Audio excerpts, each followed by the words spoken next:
Guys, how are you? I hope आप सब लोग ठीक होंगे। सो आज हमने हिस्ट्री का ठीक है चैप्टर नंबर 11 मतलब theme 11 rebels and the Raj the revolt of 1857 and it's representation पढ़ना है। किसके चैनल पे पढ़ना है? हाँ, मेरे चैनल पे स्टडी विद बिब्स। ठीक है, यहाँ पे हम आज कवर अप करने वाले हैं। इस चैप्टर के आपके 3 से 4 से पार्ट्स होंगे। ठीक है, क्योंकि चैप्टर है लंबा और इसको डिटेल में समझना ज़रूरी है। अगर आप कॉम्पिटिटिव एग्जाम्स की तैयारी कर रहे हो तो आपको ये मैं पहले बता दूं कि सबसे ज़्यादा जो हिस्ट्री पूछी जाती है वो आपकी मॉडर्न हिस्ट्री ही पूछी जाती है एग्जाम्स में। तो आपको इसे एकदम डिटेल से पढ़ना पड़ेगा। अगर आपको इस चैप्टर के नोट्स चाहिए तो वो भी अवेलेबल है। जिन जिन बच्चों ने इंस्टाग्राम पे मुझे फॉलो किया है वहाँ पे जाओ, फॉलो करो और क्लैरिटी के साथ नोट्स ले लो। अगर जो बच्चे इंस्टा नहीं यूज़ करते तो उनके लिए ठीक है, मैं लिंक जो होगा पीडीएफ का वो डिस्क्रिप्शन बॉक्स में डाल दूंगी, आप वहां से इसके नोट्स ले सकते हो। तो देखो, चैप्टर का नेम है rebels and the Raj the revolt of 1857 and it's representation. ठीक है, सबसे पहले आपको चैप्टर का नेम क्लियर होना चाहिए कि आखिर हमने चैप्टर में पढ़ना क्या है।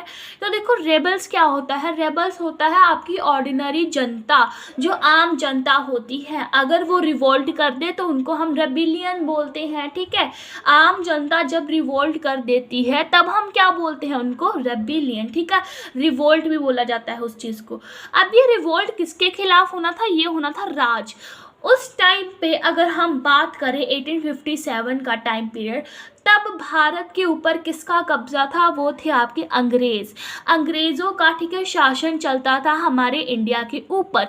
कैसे चला? बैटल ऑफ प्लासी से चला। जिनको बैटल ऑफ प्लासी नहीं पता है, मैं आपका जो चैप्टर है कॉलोनियलिज्म इन दी कंट्री साइड, उसमें मैंने पार्ट 1 में ठीक है पूरा बैकग्राउंड कवर किया है। वहाँ से आप जाके देखो कि बैटल ऑफ प्लासी क्या थी, फिर आप इस चैप्टर को कहीं ना कहीं पढ़ोगे। ठीक है, तो ये चीज़ थी, बताई गई थी कि रेबल्स, अब जब आम जनता ने आपका रिवोल्ट करना शुरू कर दिया था ब्रिटिशर्स के खिलाफ, हम इस चैप्टर में वो पढ़ेंगे। एंड 1857 का एंड उसके ऊपर जो आपके लीडर्स थे, रिप्रेजेंटेशन यहाँ का मतलब है लीडर्स, मतलब ये रिवोल्ट किसके अंदर हुआ था। हमें बचपन से ये तो पढ़ाया जाता है कि जो आपका रिवोल्ट था 1947 का, तब उस टाइम पे हमारे बहुत सारे लीडर्स थे। फॉर एग्जांपल गांधी जी थे, भगत सिंह थे, सरदार वल्लभ भाई पटेल थे। ठीक है, और भी बहुत सारे हमारे लीडर्स हुए थे एमर्ज। बट इस टाइम पे कौन से लीडर थे? 1857 क्यों पढ़ाया जाता है? तो आपको मैं ये चीज़ बता दूं, हम छोटे से ठीक है बचपन से हमें ये चीज़ बताती है कि 1947 को हमारा देश क्या हुआ था? आज़ाद हुआ था। बट क्या वो आज़ादी हमने एक दिन लड़के प्राप्त की थी? तो इसका जवाब है नहीं। ये जो आपकी बैटल हुई थी, बैटल ऑफ फ्रीडम जिसे बोला जाता है, जो हुई थी बच्चे आपकी, वो 1857 से स्टार्ट हुई थी। 1857 से लेकर 1947, देख रहे हो टाइम पीरियड कितना लंबा गैप है। तो 1857 में हमने अपनी फ्रीडम के लिए फर्स्ट बैटल लड़ी थी। ठीक है, जिसको द रिवोल्ट ऑफ 1857 भी बोला जाता है। अब ऐसा नहीं था कि आपको 1857 का जो युद्ध था हम उसे रिवोल्ट ऑफ 1857 ही बोलते हैं।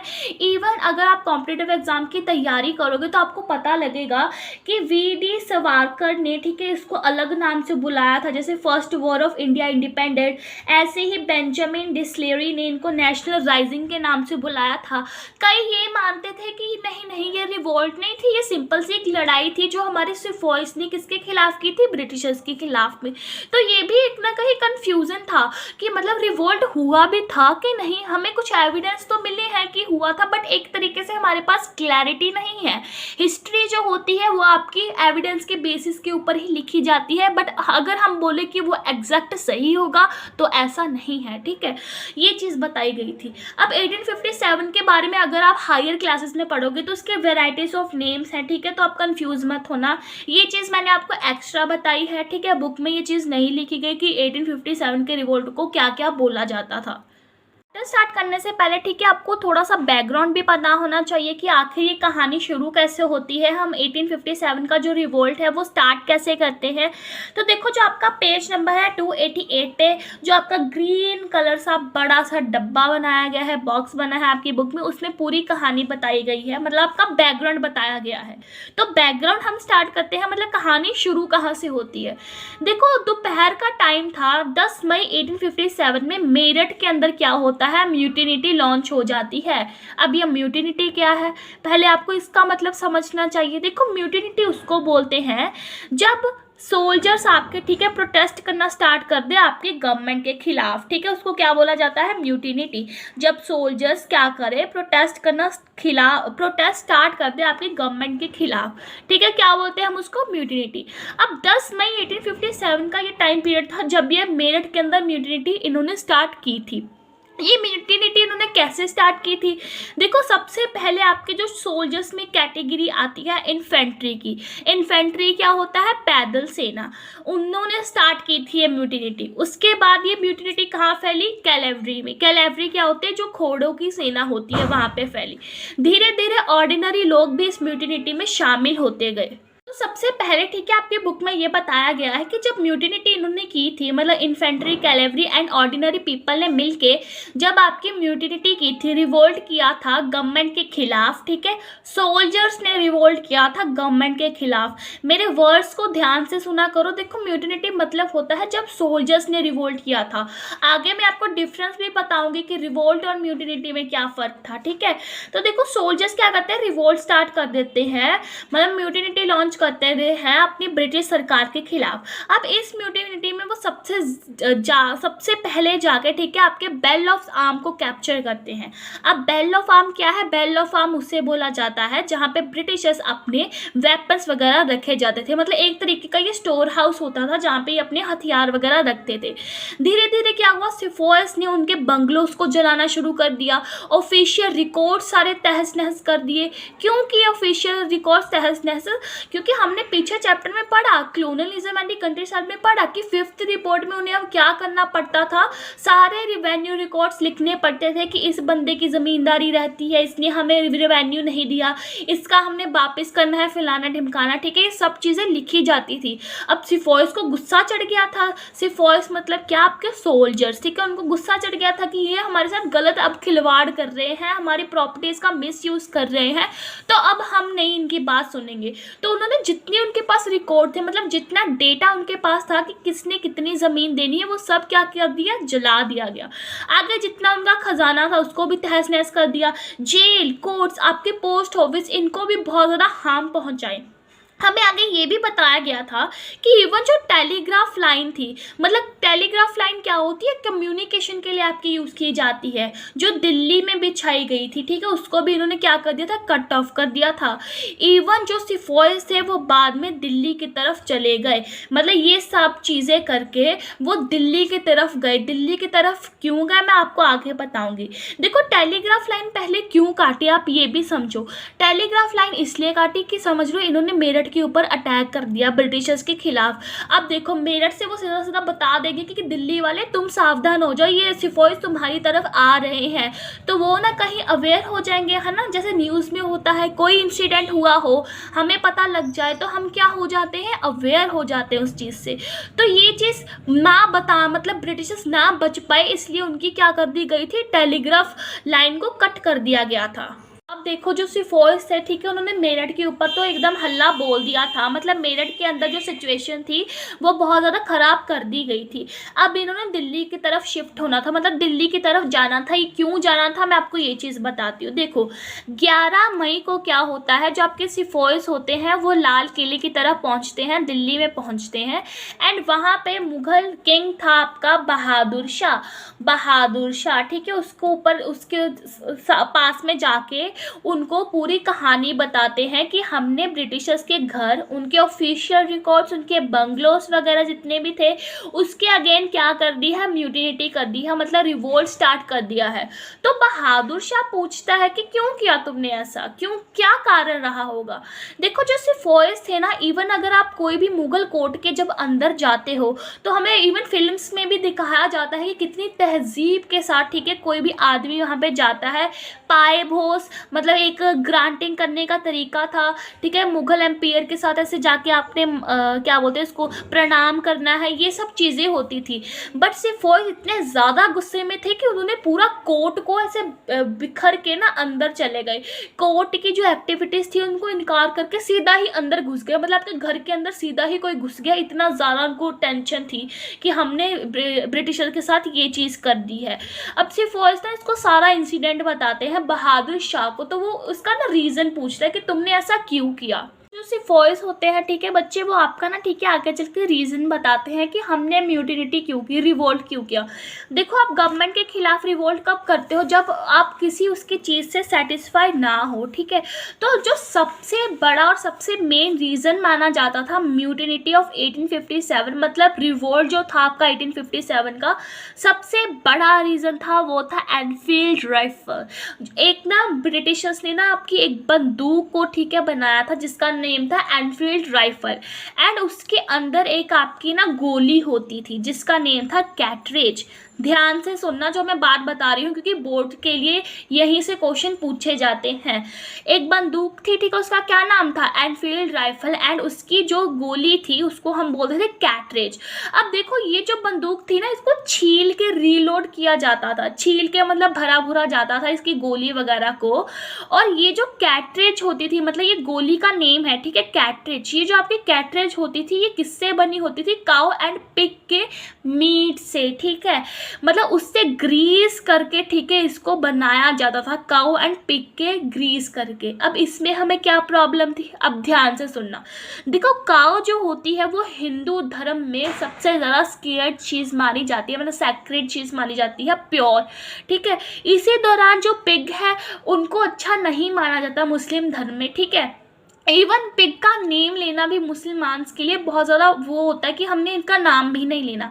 इसके पीछे मुझे रीज़न तो नहीं पता, पर अगर आपको इसके पीछे का रीज़न पता है कि वाई, ठीक है, मुस्लिम हेट करते हैं पिग को, तो आप प्लीज़ कमेंट सेक्शन में उसका मुझे आंसर बता सकते हो, ठीक है। तो ये चीज़ थी। देखो, जो आपकी गोली थी ना वो काउ एंड पिग के ग्रीस करके बनी हुई थी और इसे ऐसे छील के बाद में रीलोड किया जाता था। आपको मैं थोड़ा सा इसका स्ट्रक्चर भी बता देती हूँ कि गोली का स्ट्रक्चर कैसा होता था। देखो, यहाँ पे पेपर केस होता था जहाँ से गोली को घुमाया जाता था, बीच में ये पाउडर डालते थे, एंड यहाँ पे बुलेट रखी जाती थी और यहाँ से उसको छीला करते थे, मतलब यहाँ से छीला करते थे, बाद में बंदूक के अंदर डाला करते थे। अब देखो, सोल्जर्स ने इस चीज़ को एक्सेप्ट करने से मना कर दिया था क्योंकि उनकी ये जो चीज़ थी ना वो धर्म पे आ रही थी।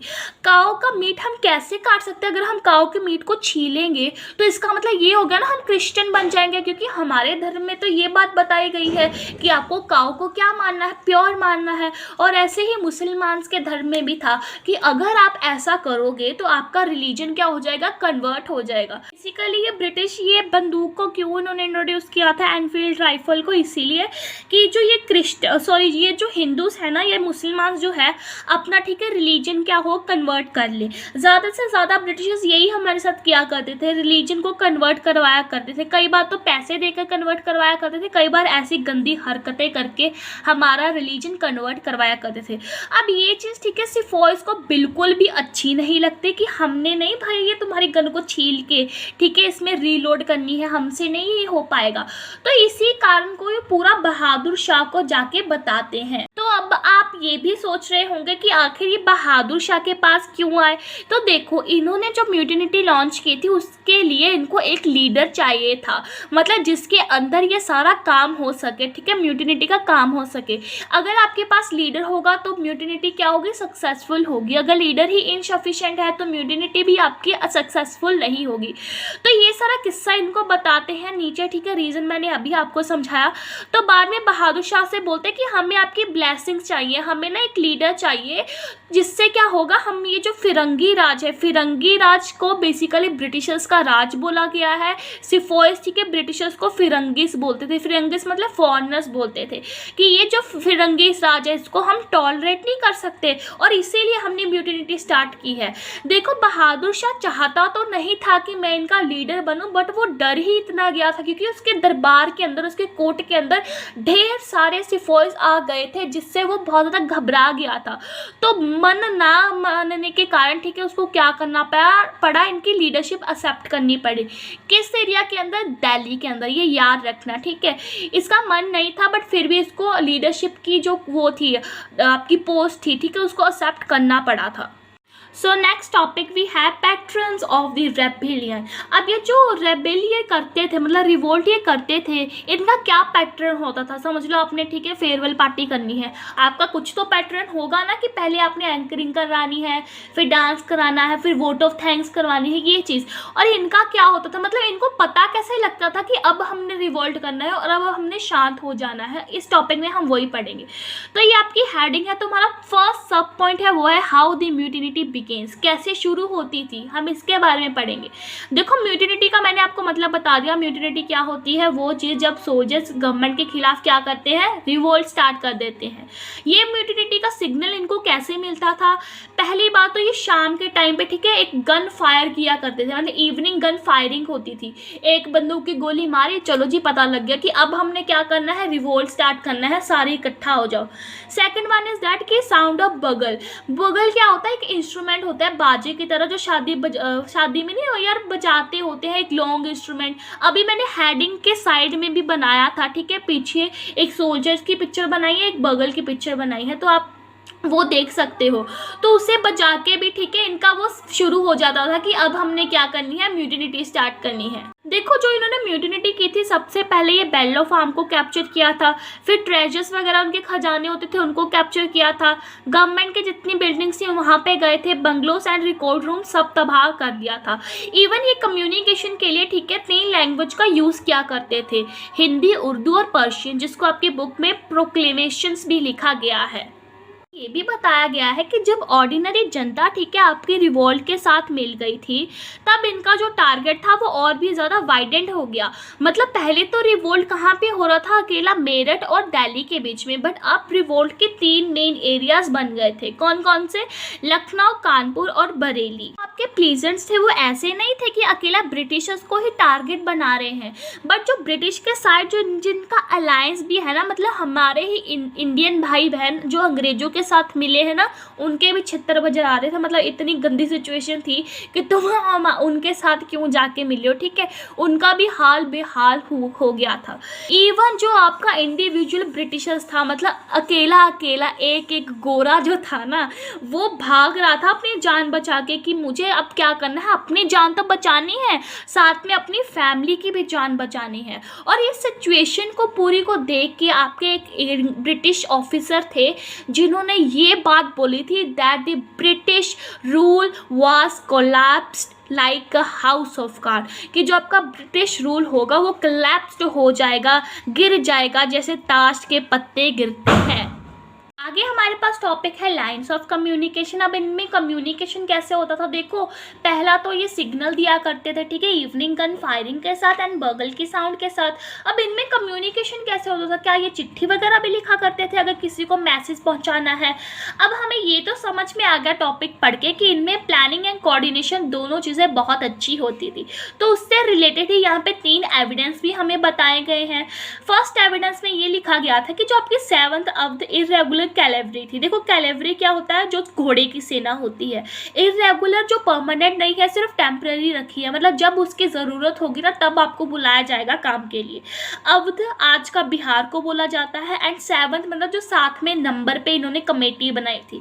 तो 7th ऑफ इरेगुलर जो कैलेवरी थी वो लेटर लिखती है आपके 48 ऑफ इरेगुलर कैलेवरी को, ठीक है, 48 मिलिट्री को एक तरीके से। इस लेटर में वो ये लिखती है कि इन्होंने जो ये गन इंट्रोड्यूस की है ना, एनफील्ड राइफल, उसमें जो कैट्रेज है उसमें ये सब कुछ ये करके दे रहे हैं, तो हम तो भाई वो गन नहीं चला रहे, हम तो रिवोल्ट करना स्टार्ट कर रहे हैं। तो इस लेटर में इन्होंने ये लिखा था कि आप भी हमें, ठीक है, अपना पॉइंट ऑफ व्यू बता दो, तब तक के लिए हम आपका मैसेज का वेट करेंगे, मतलब तब तक के लिए हम आपका मैसेज का वेट करेंगे, आप हमें बता दो कि आगे क्या करना है। तो ये लेटर से हमें पता लगा कि हाँ कम्युनिकेशन भी होता था। आगे हमारे पास टॉपिक है कि जो आपके कैप्टन हर्सली थे, ये कौन थे? अवध के अंदर मिलिट्री के अंदर एक पुलिस कमांडर थे, ठीक है, कैप्टन हर्सली। इनको ठीक है प्रोटेक्शन प्रोवाइड की थी हमारे सिफॉइस ने, मतलब जब ये रिवोल्ट हो रहा था तो सिफॉइस ने इनको प्रोटेक्शन दी थी। और उसमें जो 41 मिलिट्री का जो ग्रुप था, 41 आपको कैसे याद रखना है, देखो 48 में से अगर आप 7 माइनस करोगे ना तो 41 आ जाएंगे। तो 41 के जो मिलिट्री का ग्रुप था, उन्होंने पंचायत को बोला कि अब बताओ इस कैप्टन हर्सली का क्या करना है, इसको भी अभी तक प्रोटेक्शन देनी है या फिर इसको भी आगे चल के मार देना है। तो देखो हमें ये भी बात यहाँ से पता लगी कि लो पंचायत भी यार ये होती थी, मतलब पंचायत भी बिठाते थे।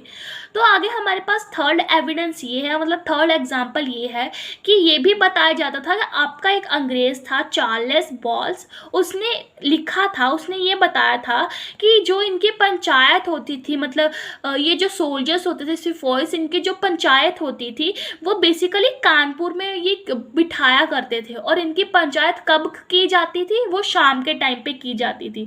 तो इन 3 एविडेंस से हमें ये पता लगा कि हाँ प्लानिंग और कोऑर्डिनेशन तो बहुत अच्छी थी इनकी, ठीक है। तो बच्चे आगे ठीक है आपकी बुक में 2 टर्म्स दी गई हैं, एक है म्यूटिनिटी, एक है रिवोल्ट। देखो म्यूटिनिटी तो मैंने आपको बता ही दिया, जब सोल्जर्स रिवोल्ट करेंगे। एंड रिवोल्ट का क्या मतलब है? देखो रिवोल्ट को हम रेबिलियन भी बोलते हैं। आपने सिनोनिम्स पढ़े होंगे, एंटोनिम्स पढ़े होंगे। सिनोनिम्स क्या होते हैं? जब कोई भी 2 शब्द सेम हो, ठीक है, जैसे रिवोल्ट और रेबिलियन, दोनों में से अगर मैं एक भी बोलूँगी तो मतलब तो सेम है।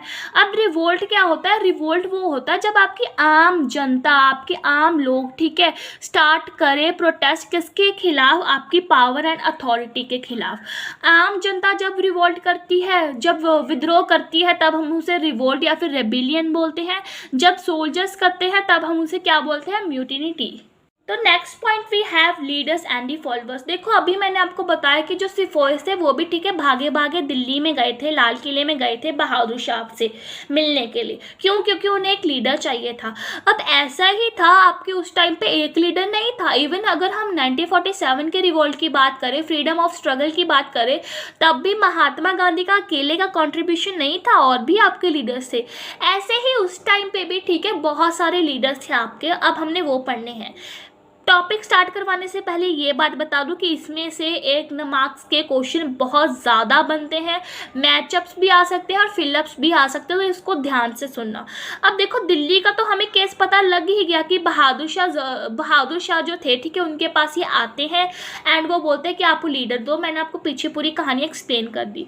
ये इवन जो नॉर्मल कोर्ट एटीट्यूड होते हैं, एटीट्यूड मतलब जैसे इनका चला था कि आपने अगर कोर्ट के अंदर आना है, अपने राजा को क्या करना है? प्रणाम करना है, फिर अपनी बात रखनी है, उसको खराब करके सीधा ही अंदर घुस गए थे, जिस करके बहादुर शाह डर गया था और ना चाहते भी ठीक है उसको लीडरशिप एक्सेप्ट करनी पड़ी थी।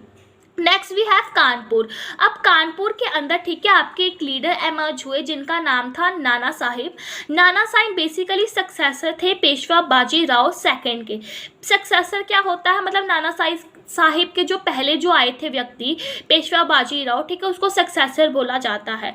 इन्होंने कानपुर के अंदर लीडरशिप अपनी एमर्ज की थी।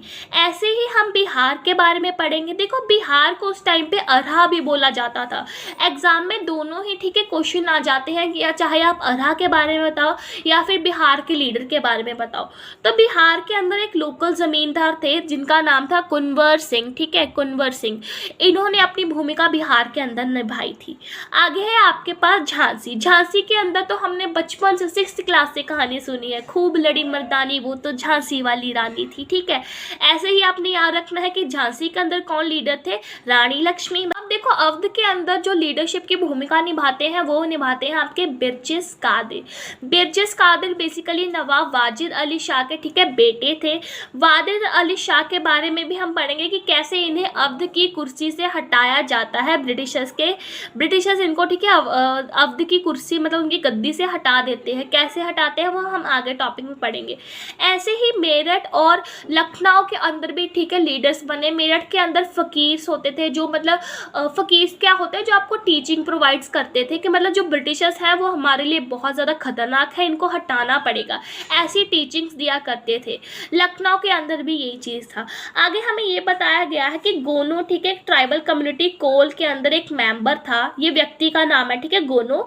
कोल कम्युनिटी ट्राइबल कल्टिवेटर में एक मेंबर था जिसने सिंहभूम एंड छोटा नागपुर के अंदर लीडरशिप का काम किया था। अब देखो पेज नंबर 293 में, ठीक है, आपके दो और लीडर्स के बारे में बताया गया है।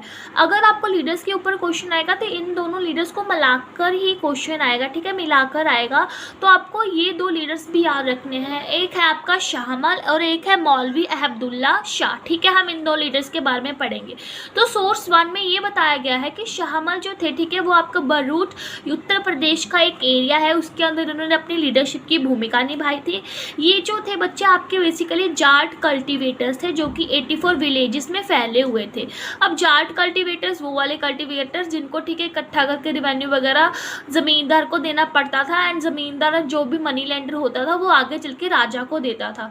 तो ज़मींदार और मनी लेंडर्स ने इनकी भी हालत बहुत ज़्यादा ख़राब की हुई थी, जैसे हमने, ठीक है, कॉलोनियलिज्म के चैप्टर में पढ़ा कि कैसे उनसे रिवेन्यू लेते ही लेते होते थे, ठीक है, फिर राजा को देना पड़ता था, तो इनकी कंडीशन बहुत ख़राब होती थी। तो कहीं ना कहीं ये तंग आ गए थे, तो जिस करके शाहमल, ठीक है, लीडर की तरह एमर्ज होते हैं एंड वहाँ पे लूट करते हैं, गवर्नमेंट बिल्डिंग्स को डिस्ट्रॉय करते हैं, ब्रिजेस रोड सारे भगा देते हैं। ये बेसिकली इसको इसलिए डिस्ट्रॉय करते हैं क्योंकि ये जो सब चीज़ें थी वो आपकी ब्रिटिश ने बनवाई थी, तो इन चीज़ों का as a symbol of britishers माना जाता है। और स्पेशली इन्होंने ये इसलिए भी तोड़ा था ताकि ब्रिटिशर्स इनके एरिया में आ ना पाए।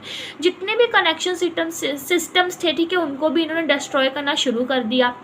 फिर एक बार क्या हुआ, शाहमल ने, ठीक है, एक ब्रिटिशर्स की बिल्डिंग थी उसको हेल ऑफ जस्टिस की तरह यूज़ करने लगे। मतलब वहाँ पे जस्टिस अन्याय होता था, जितने भी डिस्प्यूट्स होते थे अपनी कम्युनिटी के बीच में उसको सुलझाया करता था। एंड वहाँ पे बेसिकली शाहमल स्पीच दिया करते थे कि कैसे हमने फिरंगी राज को ख़त्म करना है। बट ये इतना अच्छा, ठीक है, लीडर की तरह वर्क कर ही रहे होते हैं, बट इनकी क्या हो जाती है, जुलाई 1857 में डेथ हो जाती है, जिस करके, ठीक है, इनका जितना भी लीडरपन का था काम वहीं पे रुक जाता है। ये हमारे पास नेक्स्ट सोर्स है मौलवी अहमदुल्ला शाह का, ठीक है।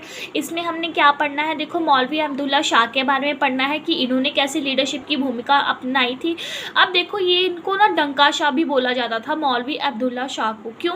क्योंकि देखो जब भी ये जाते थे एक अपनी पालकी के ऊपर बैठ के जाते थे, इनके आगे, ठीक है, डमरू ड्रम्स जो थे ना वो बजाते थे, जिसको डंका बोला जाता था, इसलिए इनको डंका शाह बोलाते थे। मतलब जहाँ भी जाते थे इनके आगे, ठीक है, ड्रम्स लेके व्यक्ति जाया करते थे और ये पीछे अपनी पालकी के बैठते थे। पालकी वैसे वो वाली चीज़ होती है जहाँ पे वेडिंग्स वुमेन्स पिछले ज़माने में बैठा नहीं करती थी, ठीक है, शादी करवाने के लिए, तो वैसी पालकी होती थी जिसमें ये बैठा करते थे।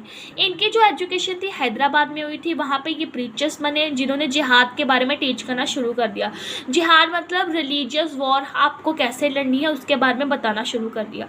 ये बहुत अच्छे स्पीकर थे, तो इनके फॉलोअर्स बहुत ज़्यादा इंक्रीज़ हुए, ठीक है, लोग बहुत ज़्यादा अट्रैक्ट होते थे जहाँ पे मौलवी अब्दुल्ला शाह जाया करते थे।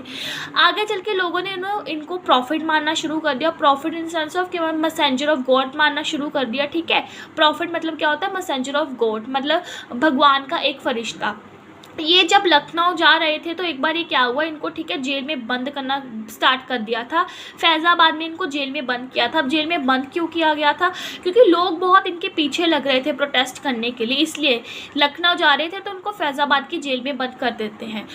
ये इनकी लीडरशिप को, ठीक है, अडॉप्ट करने के लिए आपके 22 नेटिव इन्फेंट्री बहुत ज़्यादा इन्फ्लुएंस हुई थी। मतलब 22 नेटिव इन्फेंट्री जो थी बच्चे आपकी, वो ब्रिटिशर्स के ख़िलाफ़ एकदम होती थी, ठीक है, एंड ब्रिटिशर्स को पूरे तरीके से हटाना चाहती थी। तो वो चाहते थे कि ये मौलवी अब्दुल्ला शाह इनके लीडर बने। तो इसी के बीच, ठीक है, एक बैटल होती है जिसको बैटल ऑफ चिन्हात बोला जाता है। ये बैटल ऑफ चिन्हात किसके किसके बीच में होती है, हेनरी लॉरेंस एंड डंका शाह के बीच में होती है, जिसमें डंका शाह एज अ विक्टोरियस साबित होते हैं और बाद में ये लोग मान लेते हैं कि डंका शाह हमारे लिए एक मैजिकल पावर है, मतलब इन्होंने अंग्रेज़ को हरा दिया तो आगे चल के हमारे लिए बहुत ज़्यादा बेनिफिशियल हो सकता है। सो नेक्स्ट टॉपिक है हमारे पास टॉपिक 1.4 रूमर एंड फ्रॉस्फेसिस। अब रूमर एंड फ्रॉस्फेसिस का हिंदी में क्या मतलब होता है? देखो, रूमर का मतलब होता है अफवाहें एंड फ्रॉस्फेसिस का मतलब होता है भविष्यवाणियाँ, ठीक है। अब ये कौन सी भविष्यवाणियाँ और अफवाहें थी, ठीक है, जिनसे रिवोल्ट जो था उसको, ठीक है, एक स्पीड मिली कि अब हमने रिवोल्ट करना ही करना है। एक तो हम अभी पढ़ के आए कि जो वो कैटरेज थी, ठीक है, उसको ग्रीस किया जाता था पिग एंड काउ के मीट के साथ। ये देखो, हम ये भी नहीं कह सकते कि ये पूरे तरीके से सच बात थी, क्योंकि जो हिस्ट्री होती है वो आपके अनुमान के सहारे पूरी लिखी जाती है, ठीक है। वो पूरे तरीके से सच्चाई उसमें इन्वॉल्व नहीं होती। अगर हम ब्रिटिशर्स के अकाउंट पढ़े तो उसमें कुछ अलग बात होगी, वो अपने बारे में बढ़ा चढ़ा के बोलेंगे। अगर हम इंडियंस के अकाउंट के बारे में बात करें तो हमारी उसमें ज़्यादा बातें होंगी। तो देखो, जो रूमर्स एंड फ्रॉस्फेरिस थे ना, वो बहुत ही ज़्यादा इंपॉर्टेंट पार्ट प्ले करते होते थे लोगों के एक्शन में। मतलब अगर आप देखो, ठीक है, जो आंटीज़ होती हैं, बेसिकली तो हम सब भी चुगलियाँ करते हैं ना, सभी करते हैं एक दूसरे से। हम बोलते हैं कि नहीं नहीं वो चुगलियाँ नहीं करता, बट हम सब एक दूसरे से की, ठीक है, बातें करते हैं। तो समझ लो आपका, ठीक है, अगर दो लड़कियों के बीच में डाटा ट्रांसफ़र हो रहा है, ठीक है, तो उससे क्या होगा, वो तीसरे बंदे को अगर पता लग गया तो उसके अंदर आग लगनी ही लगनी है। तो ऐसा ही होता था। ये जो अफवाहें और ये भविष्यवाणियाँ के बारे में जब लोगों को पता लगता था कि ब्रिटिश सरकार हमारे साथ ऐसा कर रही है, तब वो फटाफट एक्शन में आ जाते थे कि हमें इनसे लड़ना अब पड़ेगा ही। रूमर्स ने बहुत ज़्यादा प्ले रोल किया था। मतलब ये जो न्यू कैटरेज वाला जो आपका रूमर था ना, इसने बहुत ही ज़्यादा रोल प्ले किया था और ये बहुत ज़्यादा फैला भी था आपके नॉर्थ इंडिया के साइड। बुक में, ठीक है, आपके एक भविष्यवाणी का भी एग्जाम्पल दिया गया है कि कौन सी भविष्यवाणी थी जिससे हमें इसके बारे में पता लगा, रिवोल्ट 1857 के बारे में पता लगा। तो देखो, कैप्टन राइट, ठीक है, आपके कमांडर थे राइफल इंस्ट्रक्शन डिपोट में, ठीक है। इन्होंने रिपोर्ट लिखी थी 1857 के लिए, ठीक है। वो रिपोर्ट आपके 3rd वीक ऑफ जनवरी के पार्ट में पब्लिश हुई थी। अब उस रिपोर्ट में क्या था, अब देखो मैं आपको, ठीक है, ये दो लोगों के बीच की ही कहानी है, इसको मैं समझाती हूँ। देखो, एक ना आपका बंदा था खलासी, ये लो कास्ट का मेंबर था, मतलब शूद्र था, ठीक है, और ये डमडम मैगजीन में काम किया करता था, ठीक है। एक मैगजीन होती थी जिसका नेम था डमडम, वहाँ पे वर्क किया करता था। इसको बेचारे को, ठीक है, प्यास लगी थी, तो ये ब्राह्मण से बोलता है कि मुझे अपने लोटे में से पानी दे दो। तो ब्राह्मण बोलता है क्यों, तू तो लो कास्ट का है, मैं तुझे क्यों दूंगा। इवन अगर गांधी जी का अगर आप आगे चल के चैप्टर पढ़ोगे तो वहाँ पे भी ये चीज़ बताई गई थी कि जब गांधी जी, ठीक है, कुएं में से पानी लेके गए थे तो उन्हें भी रिफ्यूज़ कर दिया गया था उनके ड्रेसिंग सेंस को देख के कि हम तुझे वाटर को टच नहीं करने देंगे क्योंकि वो प्योर है और तू उसे अनप्योर कर देगा। तो ये चीज़ भी खलासी के साथ हुई थी, ब्राह्मण ने उसे पानी देने से मना कर दिया। और ब्राह्मण ने आगे, जो आपका खलासी था, उसने आगे चल के, ठीक है, श्राप दिया था that you will soon lose your cast, मतलब तुम्हें आगे चल के जो आपकी कास्ट होगी उसको लूज करना पड़ेगा, तुम्हारी कास्ट बदल जाएगी। और वो ऐसे लिखा था कि तुम्हारी कास्ट ऐसे बदलेगी कि तुम्हें एक गन होगी जिसे छील के, ठीक है, रीलोड करना पड़ेगा और वो जो गोली होगी वो आपकी, ठीक है, ग्रीस की जाएगी काऊ और पिग के मीट से, ठीक है। तो ये चीज़ हमें ये बताती है कि ऐसा, ठीक है। अब देखो, हम इस चैप्टर में यही पढ़ रहे हैं कि ऐसा इनके साथ हो रहा था, तो ये भी कहीं ना कहीं अफवाह फैली हुई थी। आगे, ठीक है, हमें ये भी बताया गया था कि जो ब्रिटिशर्स थे हमारे साथ गंगैटिक कॉन्स्पिरेंसीज किया करते थे।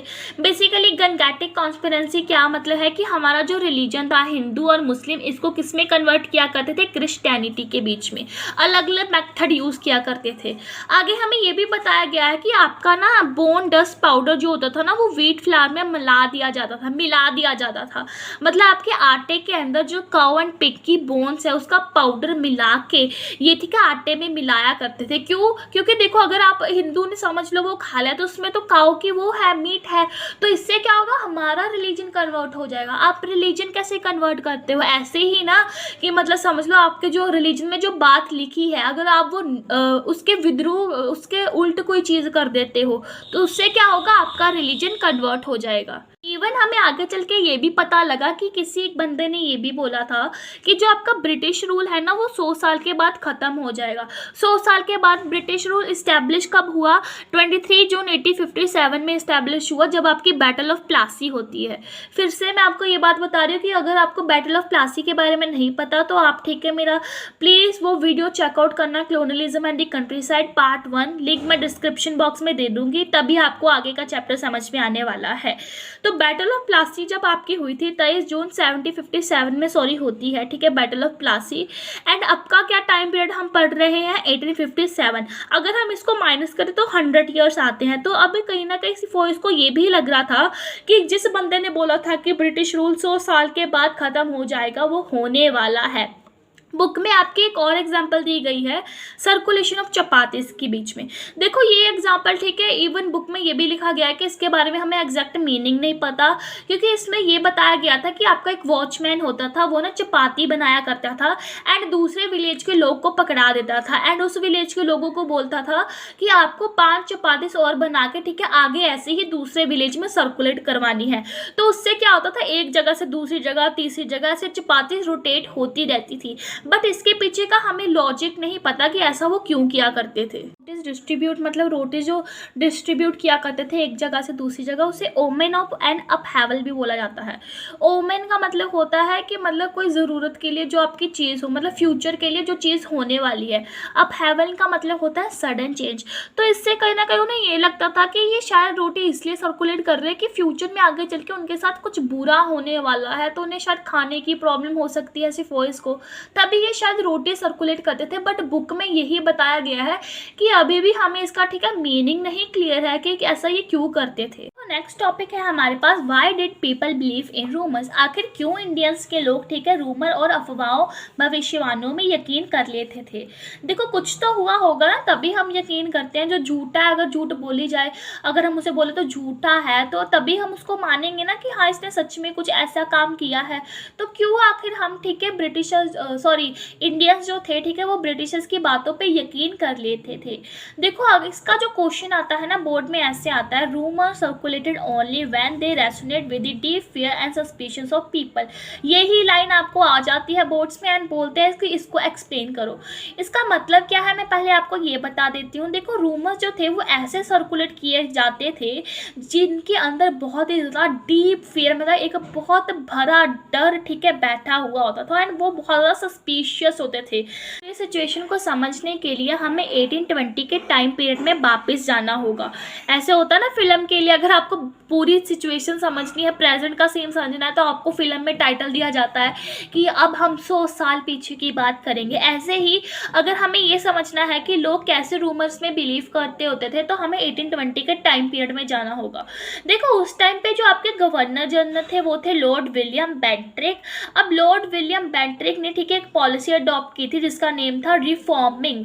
रिफॉर्मिंग में वो बेसिकली क्या करते थे, वो इंडियन सोसाइटी को इन्होंने इंट्रोड्यूस किया था इसमें वेस्टर्न एजुकेशन, मतलब इंडियन सोसाइटी के लोगों के लिए वेस्टर्न एजुकेशन अब लागू कर दी गई थी कि अब से आप पढ़ाई लिखाई करोगे, एग्जाम्स वगैरह डालोगे ठीक है और आपको जॉब मिलेगी। मतलब एक तरीके से ये समझ लो ये जो पढ़ने का सिस्टम था जिसकी वजह से हम आज पढ़ रहे हैं, एग्जाम्स वगैरह डाल रहे हैं, वो लॉर्ड विलियम बेंट्रिक के कारण ही है। अब इस रिफॉर्म में क्या होता है, देखो हम English medium schools, colleges and universities बनाई जाती हैं स्पेशली बच्चों के लिए ताकि उन्हें एक बेटर एजुकेशन मिले। मतलब यहाँ पे सब ब्रिटिशर्स अच्छे अच्छे काम कर रहे हैं। और ये भी बताया गया था कि अब उन्हें western science and liberal arts के सब्जेक्ट्स पढ़ाए जाएंगे। इवन जो सोशल ईवल्स है जैसे सती प्रथा क्या होती है, अगर किसी वाइफ का हस्बैंड की डेथ हो जाती है तो उसे जिंदा ही उसके साथ जला दिया जाता था, इसको सती प्रथा बोलते हैं। ये 1829 में ठीक है बंद करवा दी गई थी। इवन जो विडो रीमैरिज है, मतलब विधवाओं लड़कियों की दोबारा शादी, लड़का भी हो सकता है लड़की भी हो सकता है ठीक है, उसको दोबारा शुरू करवा दिया था कि आप अब मैरिज कर सकते हो। लग रहा था कि ये जो प्रथा है ठीक है अगर ऐसा हम नहीं करेंगे तो भगवान हमसे गुस्सा हो जाएंगे। हम ये बातें नहीं समझ में पा रहे थे। इवन इन्होंने जब एजुकेशन का लगाया तो हमारी सोच कैसी होती थी कि गर्ल्स को हम एजुकेशन नहीं देंगे कि इसने क्या करना है ना पढ़ लिख के, ये घर पे जाएगी, मायके जाएगी, बर्तन साफ करेगी, ये चीज़ें करेंगी। तो यहाँ पे वो अच्छा काम कर रहे थे, बट इसका मतलब ये नहीं कि सारे ही अच्छे थे ब्रिटिशर्स। वो बेसिकली ब्रिटिशर्स जो थे वो मिस गवर्नमेंट एक्टिविटीज़ किया करते थे एंड रिफ्यूज़ किया करते थे आपके रिकॉर्ड रिकॉग्नाइज को एडॉप्शन। अब रिकॉग्नाइज एडॉप्शन क्या है, देखो अगर बाय चांस किसी राजा का रियल सन नहीं है, ब्लड रिलेशन में उसका बेटा नहीं है, तो उसे वो गद्दी नहीं मिलेगी, ठीक है। अगर उसने कोई अडॉप्ट किया है बच्चा तो उसे वो गद्दी नहीं मिलेगी अपने पापा की डेथ के बाद। तो ऐसी चीज़ें मतलब न्यू लॉज वगैरह इन्होंने लगाने शुरू कर दिए थे। इस चीज़ को सबसे ज़्यादा फेस किया रानी लक्ष्मीबाई एंड अवध के जो आपके नवाब थे, नवाब वाजिद अली शाह, उन्होंने new land settlements and revenue policies लगाने लगी और रिवेन्यू पेमेंट अलग अलग तरह के अपने मन से ही बनाने लग गए। तो ये सब चीज़ों के कारण ठीक है हम रूमर्स पे बिलीव करते थे, क्योंकि ये हमारे साथ अच्छा नहीं करते थे। कुछ तो इन्होंने अच्छी बातें की थी बट कुछ ये बातें खराब भी किया करते थे। तो इसी के साथ ठीक है आपका फर्स्ट टॉपिक पूरा खत्म हो गया। नेक्स्ट वीडियो में हम पार्ट 2 के ऊपर पूरी बात करेंगे। अगर आपको इस चैप्टर के नोट्स चाहिए तो मैं लिंक डिस्क्रिप्शन बॉक्स में दे दूंगी। और हाँ, जितना हो सके ठीक है वीडियो को शेयर करो ताकि बाकी बच्चे भी ठीक है और इसका फ़ायदा ले पाए। और जितना हो सके इसको ठीक है आप शेयर कर सकते हैं अपने फ्रेंड्स के साथ। लाइक करना अगर मेरा वर्क अच्छा लगा हो आपको। नोट्स देखो आपको अवेलेबल हैं, बस आपने पढ़ना ही है उस नोट्स को खोल के। और अगर कोई भी डाउट रहता है आप मुझे इंस्टाग्राम में DM भी कर सकते हो या फिर कमेंट सेक्शन में अपनी दुविधा भी लिख सकते हो, ठीक है। इसी के साथ हम मिलते हैं नेक्स्ट वीडियो में, तब तक के लिए बाय बाय।